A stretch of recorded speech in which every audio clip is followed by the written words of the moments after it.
ndanyuzwe mu mutima wacu. Igisubizo ihora imbera nshya, ihora ingira umuntu mushya muri carrière y'uburirimbyi. Ndanyuzwe mu mutima wacu, mfite indirimbo ibihumbi, narindi jambo nshaka kuvuga usibye rigushima. Ndanyuzwe mu mutima wacu, mfite indirimbo ibihumbi, narindi jambo nshaka kuvuga usibye rigushima. Nitwa Aline, ndirimba muri Gisubizo Ministries, niho nkorera umurimo w'Imana. Ndirimba ijwi rya mbere n'irya kabiri, rimwe na rimwe n'irya gatatu.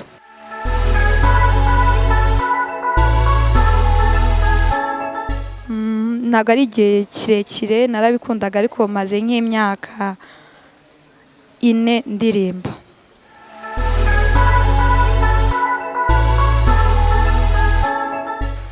Ibyo numva nzakomeza gukora ni ukuririmba. Ntabwo nzamenya ko nzakomeza kuririmba ku giti cyanjye, ariko icyo nzi ntashidikanya ni uko nzaguma muri Gisubizo kuko niyo yandeze.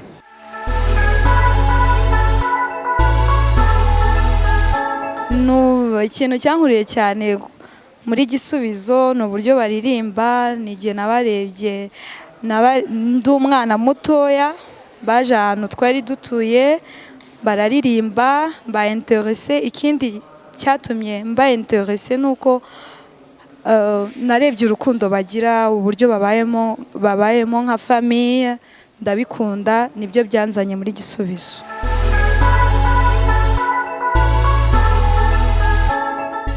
Gisubizo ihora imbera nshya, ihora ingira umuntu mushya muri carrière y'uburirimbyi.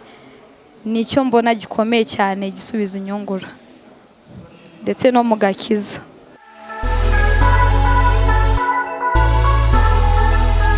Indirimbo ya Gisubizo nkunda, indirimbo zabo zose ndazikunda, gutoranyamo iyo nkunda cyane ntago byanyorohera, ariko nahitamo iyo numva indimo muri iyi minsi cyane. Reka ubushake bwawe bube, reka ubushake bwawe bube,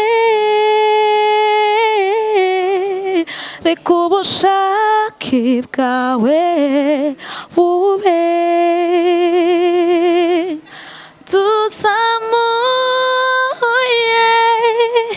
amaboko yacu nk'ikimenyetso ko tudashoboye.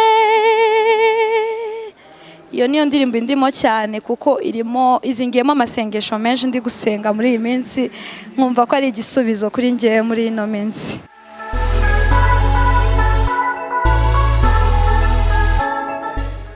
Inyungu iba mu kuririmba bikwegeza hafi n'Imana. Kuririmba ni kiri mu by'Imana yadusigiye gukora hano mu isi.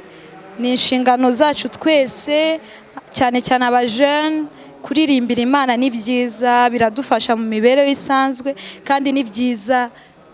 Iyo umuntu aririmbira Imana cyane, nta kintu na kimwe abura mu buzima bwiwe. Ahora anezerewe, ahora yishimye. Kuririmbira Imana rero numva nashishikariza buri muntu wese, cyane abajene nkanjye, ko bajya mu itsinda cyane, kuko ifasha muri byinshi, ndetse no kubana n'abantu mu buzima busanzwe.